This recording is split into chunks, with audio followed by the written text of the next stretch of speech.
Prosecutors have now filed a second-degree murder charge against a Spokane man suspected of killing his girlfriend last month.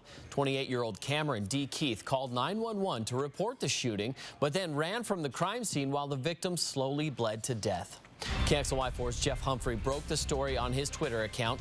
He's live on East Diamond, where Keith claims he had nothing to do with the shooting. Jeff? And Aaron, Keith would not even be a suspect in this murder if he'd obeyed a domestic violence protection order prohibiting him from coming within 2 blocks of the victim. Instead, he was allegedly inside the same apartment and shot her to death.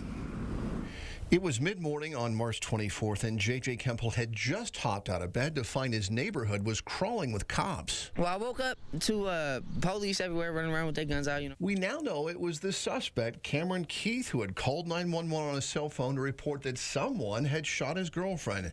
But Keith only stuck around long enough to yell at one of his neighbors that his girl had actually overdosed on heroin. Police told him what was going on. The woman had overdosed, and her boyfriend had left her. But Spokane police quickly found a gun near Christian DeMar's body. Crime scene tape went up, and detectives began investigating what would later turn out to be a murder. The forensics people came over, and they were like, oh, well, there was a gunshot, and she had been shot, and everything. And that's when the whole situation changed. It went from an overdose, yeah, that's bad, all the way to a murder charge. More than a week later, police caught up with Keith. He told detectives that .45 caliber pistol must have discharged when DeMars rolled over on top of it in her sleep.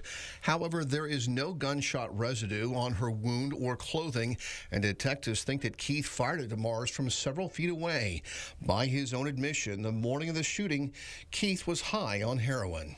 It's just crazy to know what's going to happen, because that stuff happened right next to me, and I'm in an apartment. There's children over here. Anything could happen. Court records and DeMar's mother indicate, Aaron, that Keith had a long history of abusing the victim as well as violating no-contact orders. And so if the people next door seem to be fighting and yelling a lot, their personal problems could affect your family's safety, especially when the bullets start flying. So if you see problems in your neighborhood, don't be afraid to let the new domestic violence unit, the Spokane Police Department, know what's happening in your neighborhood. Reporting live in Northeast Spokane, Jeff Humphrey, KXLY4.